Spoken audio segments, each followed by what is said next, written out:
growing up, I was taught three very important values, which I remember till date shockingly. One was respect. By that, what one means is that you live your life the way you deem fit, as far as it doesn't hurt anyone. But you must respect others, faith, cultures, traditions. So therefore, we grew up always celebrating all kind of festivals, whether we personally, followed them, believed in them or not. But I always was part of all festivals of all faiths, all cultures, everything. And of course, we celebrated it with full gusto. Then the second value was love. And by love, what one meant was that you don't only focus on things and do stuff which you love, but you also do things which others love. So you find out people that you like, people that you respect, you find out what they love and you try to do that. So that was the real meaning of love, to do what others love. The third value was happiness, and this is a really good one because I was taught, and I realize it often even till date, that the fastest way to feel happy is by trying to make others happy. The minute you make others happy, you immediately feel happy. I personally am not a very religious person. I'm definitely not a very traditional person. I don't follow most of the customs or traditions, but I celebrate all of them and I enjoy all of them. Keeping all the three values in mind, and this time is Navratri going on and all that, so I thought, why not take a break from my regular cooking and regular recipes and cook something which would make my family happy and a lot of vegetarians happy. So here I am with a Navratri special episode.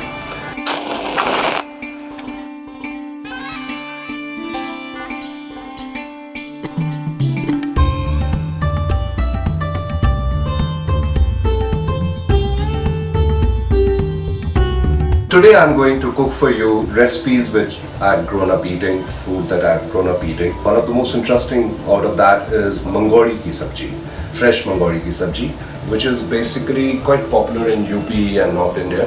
There are pakoris made out of Moong Dal, which is soaked for a few hours, and then you grind it and fry it, and then you add it to a nice tomato gravy. Then I'm going to cook Palak Ka Raita. This is something which my mother used to love making for us, and she thought that this was a good way of slipping some greens into our diet. But I really liked it. I quite like it, so I'm going to make that. The third thing I'm going to make is Mutter Paneer Pulao. That's fairly common everywhere, especially in North India. But about the Paneer Mutter Pulao, actually, I used to think it's very difficult. The reason being that I didn't know how to measure the water. I would make it too squishy at times, or it would be too dry and get burnt, or things like that. Then the head chef, Semanti, taught me a very easy trick. I'll show you that trick when we make the pulao. The first thing I'm going to make is Palak Ka Raita. We'll make this first and then keep it in the fridge to cool it, and then carry on with the rest of the cooking. So I've already got some boiled palak. I'm going to mix the dahi and some of the other stuff, which is bhuna jeera, salt and some black pepper for a little bit of bite. This is fairly easy. We first mix this and then we add a little bit of the masalas, say around 1 teaspoon of roasted cumin powder, bhuna jeera, some black pepper and some salt. Then you mix it. If you want it thinner, you can add a little water to this, but I like a little thick raita. This consistency is good for me. There's one more variation to this, which I'm not going to do today, but which is a fairly simple thing, and which is that sometimes in the end, you can make a little tadka with little lal mirch or with a little garlic, and you can add it on top of it while serving. That also tastes really nice. I'm not going to do that today. This is done. We're going to keep it in the fridge, then move on to the next thing. We are done with the dahi, except for we're going to use a little bit of curd in the Mangodi ki sabzi, in the tomato gravy that we make for it. For Mangodi ki sabzi, the first thing you need to do is take the Moong Dal and you need to soak it for a couple of hours. This has been soaking for a couple of hours.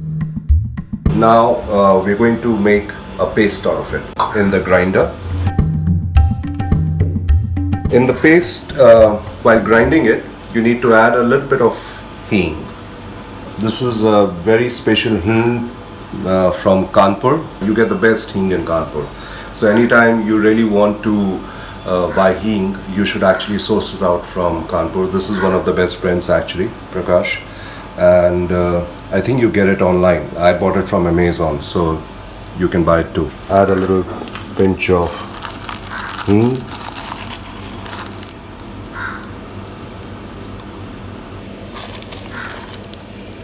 Just that much is enough. It's a very strong Hing, so you don't need too much of it. And some whole black pepper. And then you grind it.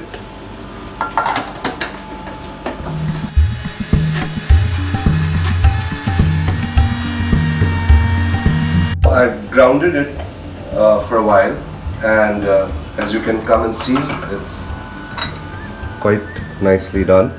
I'm going to add a little oil to it and then just mix it, and a little salt.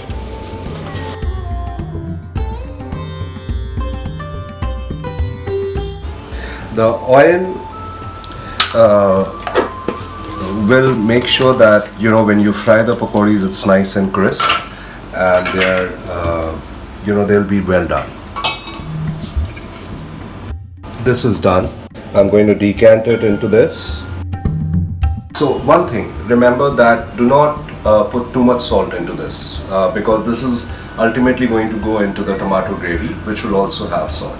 Alright, for the pulao, I actually like to fry the paneer a little before adding it to the pulao. Paneer is cut. And what else do I need to do over here? Okay, yeah, I want to show you.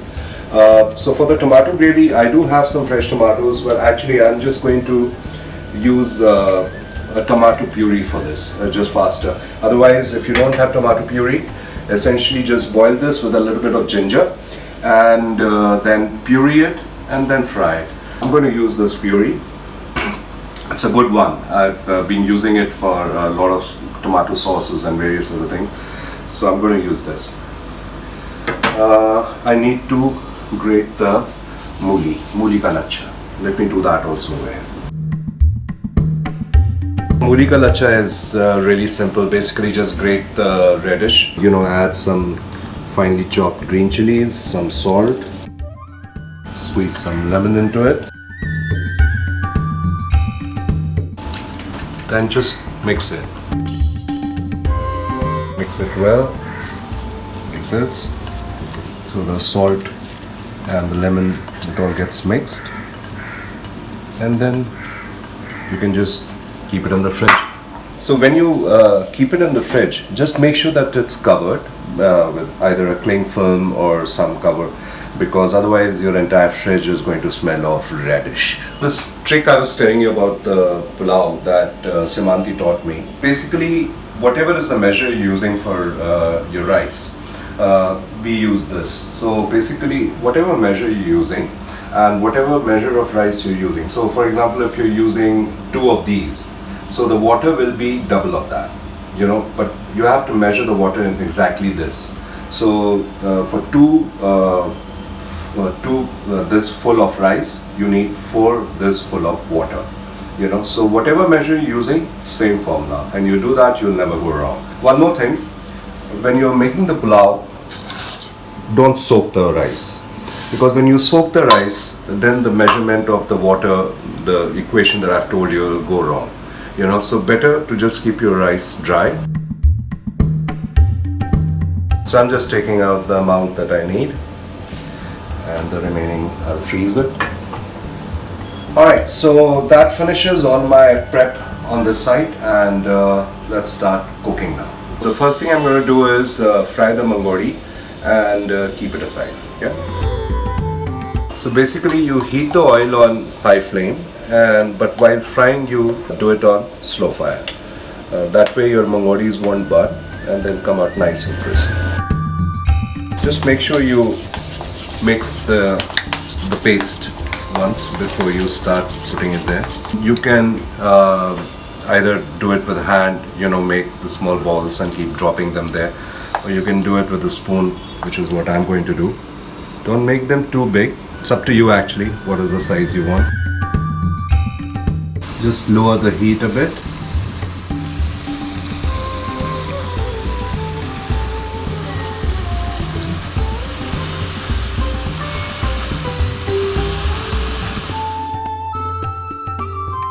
See, it gets done really fast. This one is nicely done. Strain the oil. Can you hear the sound of those nice,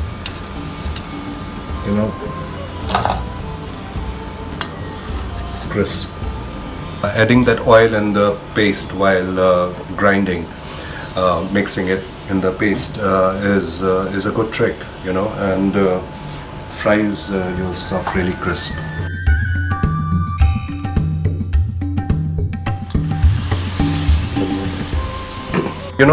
Like I said, while frying, keep the flame a little low, and that would ensure that not only your Moong Dal pakodis become nice and brown from outside, but they also cook from inside. If you keep the flame too high, they will get brown from outside quite quickly, but from inside they'll stay raw. They'll stay kacha. So see how nice and brown, golden brown they become, and they're really crisp. I'm going to try one.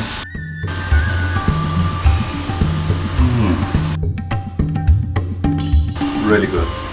Like I said, in Delhi actually you get this as a street food, in winter especially. You'll have a lot of these guys standing there, street vendors selling this pakodis with grated radish. Very good stuff. Let's make the tomato gravy, tomato curry for the Mangodi ki sabji. I put around, around 6-7 teaspoons of oil.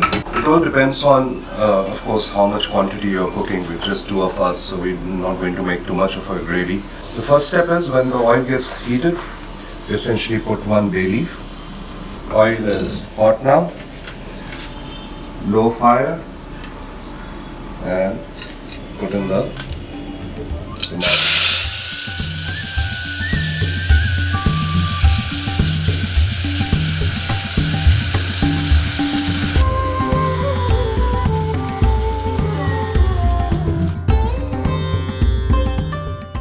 We fry the tomato puree, tomato paste, whatever, if you make it with fresh tomatoes or whatever. You fry it a bit and you add some masalas in it. When you add a little salt to the tomato right in the beginning, it cooks faster. Some salt, some turmeric, half a teaspoon, a little bit of cumin powder, red chilies, the spicy one. In the end, also add a little bit of garam masala, just this much. Of course, the quantities, like I said, of masalas, it all depends on how much of the gravy you're making, what is the quantity you're cooking. So you fry the tomato puree till the oil separates, and then we are going to add a little curd to it. One more thing that you add in this is some adrak, some ginger, grated ginger. So just half of this is enough.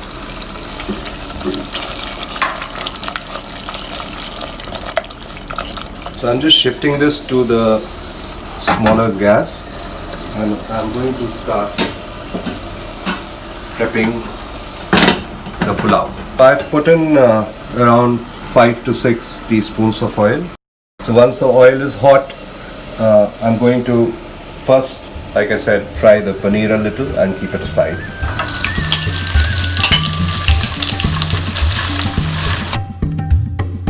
just gently brown them and then take them out.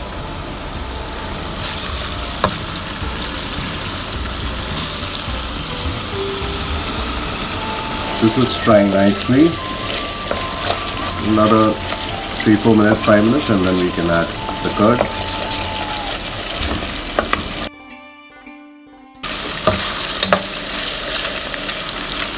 The paneer is almost brown, nicely brown. And one tip, that if you're making paneer at home, there's always that water that remains, and you can actually use that water to cook the pulao. You know, so instead of putting normal water, you measure that water and put it in this. It will give a nice flavor.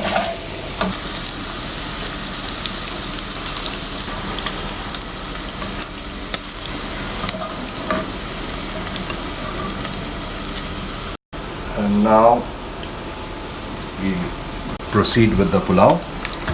First, bay leaf and some chilli. So in the pulao, I actually don't put too many things. I make it really simple, mostly just namak and haldi. I don't put too many other masalas. A little of the grated ginger.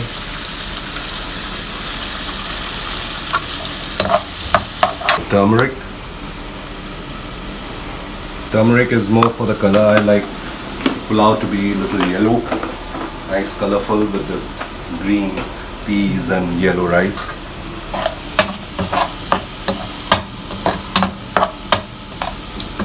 So just saute the peas a bit and then you can add the rice. You see, this is nicely fried. And now we just add a little curd to it. Just this much is enough. Mix it well and just fry it a little.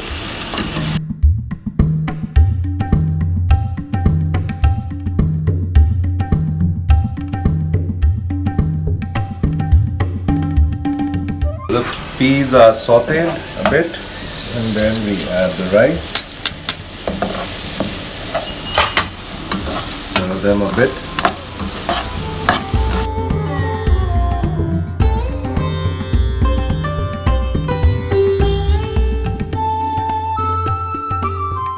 It's time to add water, and like I mentioned that whatever is the measure of your rice, double that measure of water.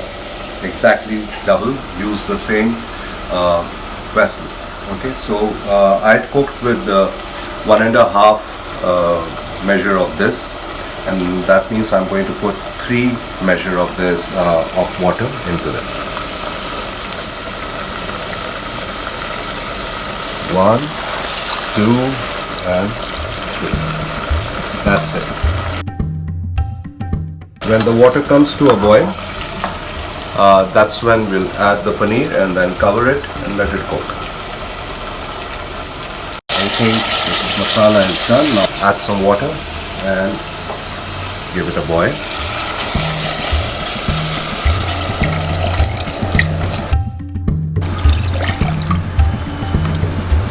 The water has come to the boil in the pulao. I'm going to add the paneer and then let it cook on slow fire. You always keep the measure of the water double the amount of measure of rice. That's it. It doesn't matter what are the other things you're adding to the pulao. As far as the water is concerned, it's always exactly double the measure of the rice. Basically, the amount of water you add to the tomato gravy depends on how thick or thin you like your gravy. For this particular thing, I like my gravy to be a little thin because this really goes well with rice, so we're cooking the rice with it. It also goes very well with the rotis. I'm going to add a little more water.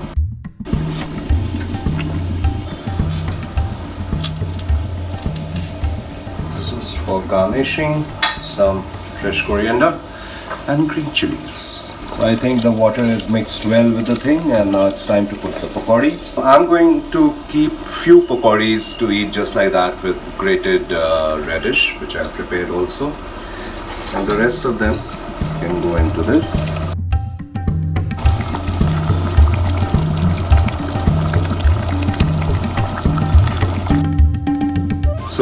This is how it's really served as a street food in winters of Delhi, and you're just supposed to eat this with, you know, the radish.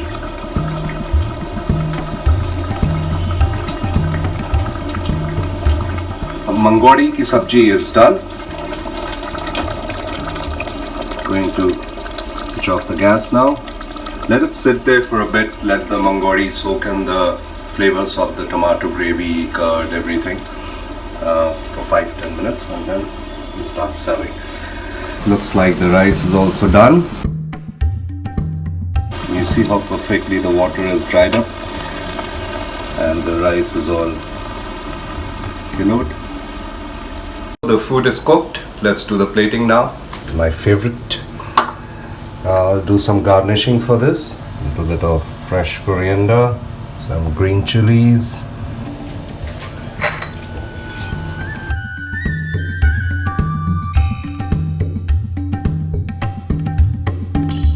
That's your Mangodi ki sabji. And now some raita. Palak Raita. Like I mentioned, if you want, you can put a little mirchi ka, desi ghee and mirchi ka tadka on top, but I'm going to avoid it.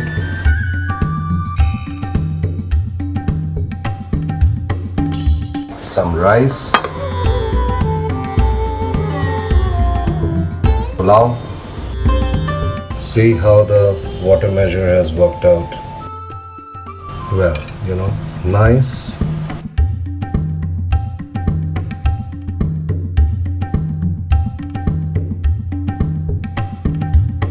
There it is.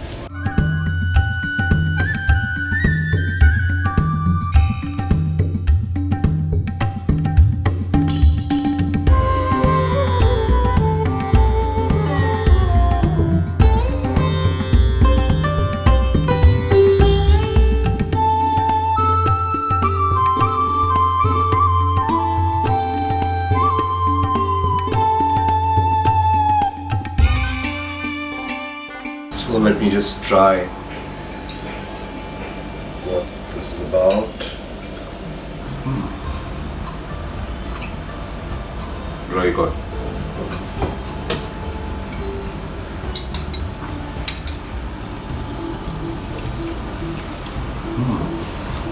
Salt is a little low, but I'm eating low salt these days. And of course the raita.